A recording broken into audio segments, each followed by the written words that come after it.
name's Andy Emily, and I have cerebral palsy. And people ask me all the time, Andy, what are your hobbies? What do you like to do for fun? That kind of stuff. Well, I run this show on YouTube called Cripple in the Corner. This is a little bit of the set of that. This is some of the lighting that I use.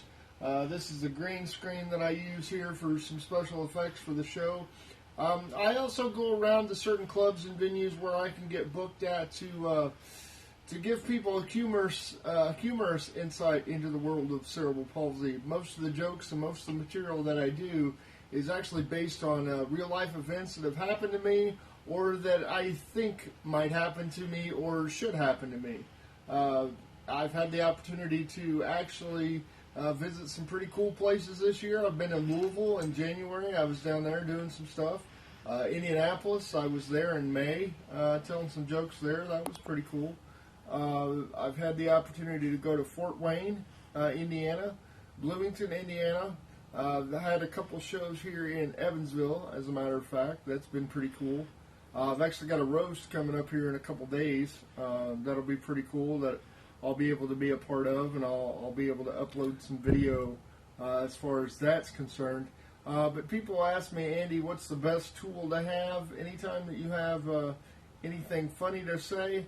Everybody knows that's a microphone, folks, and of course this one's not hooked up, but I bought this just to, I'm always trying to figure out what to do with my hands. I never know what to do with my hands.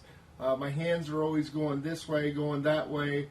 Sometimes when I'm even telling jokes, I'm really not even sure what to do with the microphone, so sometimes I'll put it down here, over here, and I found out that I really need to pay attention to what I'm doing with that, because for whatever reason, people like to follow whatever the microphone's doing for some reason. So that's an interesting fact about comedy.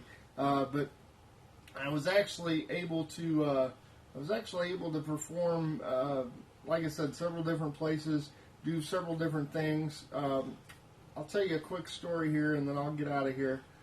So I work at a retail store, right? The guy says, and I answer the phone there, and I answer, all kinds of questions all day long.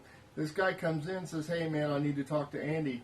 I said, yeah, man, I'm that guy. He said, no, you're not that guy because you didn't sound handicapped over the phone.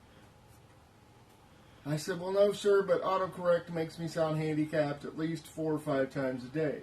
And then hopefully this is the time when people laugh and they think my jokes are funny. But all in all, I just like going around and making people smile and giving them, giving them something to look forward to. Even though I struggle with cerebral palsy, I try to bring humor and joy to other people's lives in spite of my disability. So that's what I like to do for fun. Thanks for watching, guys.